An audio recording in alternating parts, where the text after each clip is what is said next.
এরপর যে খবরের দিকে নজর রাখবো, আপনাদের ইতিমধ্যেই জানিয়েছে যে মঙ্গলবারই পদত্যাগ করবেন বিচারপতি অভিজিৎ গঙ্গোপাধ্যায়। ইতিমধ্যেই সেই খবর আপনাদের জানিয়েছি, কিন্তু তার পরবর্তীতে তিনি কোন রাজনৈতিক দলে যোগ দেবেন সেই জল্পনাও কিন্তু তুঙ্গে। এবং এবার যেমনটা জানা যাচ্ছে, বিজেপিতে যোগ দেওয়ার আশঙ্কা রয়েছে বিজেপিতে যোগ দেওয়ার সম্ভাবনা রয়েছে বিচারপতি অভিজিৎ গঙ্গোপাধ্যায়ের। তমলুকের থেকে প্রার্থী হতে পারেন তিনি, এমনটাই সম্ভাবনা রয়েছে। এ বিষয়েও আবার জানবো, বিশেষ প্রতিনিধি দেবজ্যোতি রয়েছে আমাদের সঙ্গে। দেবজ্যোতি, তাহলে কি কোথাও গিয়ে কি মনে হচ্ছে যে বিজেপির পদপ্রার্থী হতে পারে বিচারপতি অভিজিৎ গঙ্গোপাধ্যায় লোকসভা নির্বাচনকে সামনে রেখে? কি জানা যাচ্ছে?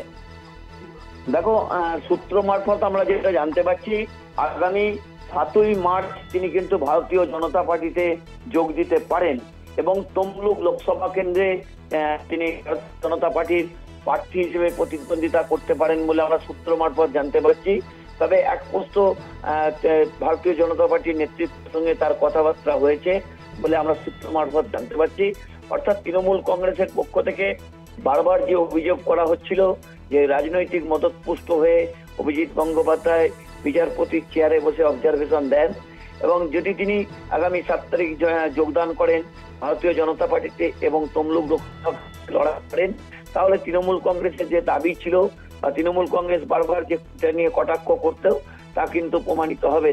তবে অভিজিৎ গঙ্গোপাধ্যায় বেশ কয়েকদিন ধরে মানসিকভাবে তিনি খুব একটা ভালো অবস্থায় ছিলেন না, কারণ বারবার তিনি যখন পর্যবেক্ষণ দিচ্ছিলেন সেগুলো কোনো একটা সময় দেখা যাচ্ছিল উচ্চ ন্যায়ালয়ের অন্য বেঞ্চে যে সেগুলি আটকে যাচ্ছিল বা স্টে অর্ডার হচ্ছিল।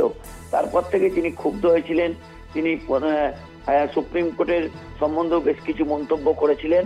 তারপরে তৃণমূল কংগ্রেসের পক্ষ থেকে একাধিকবার তাকে আক্রমণ করা হয়েছে এই বিষয়গুলোকে সামনে রেখে।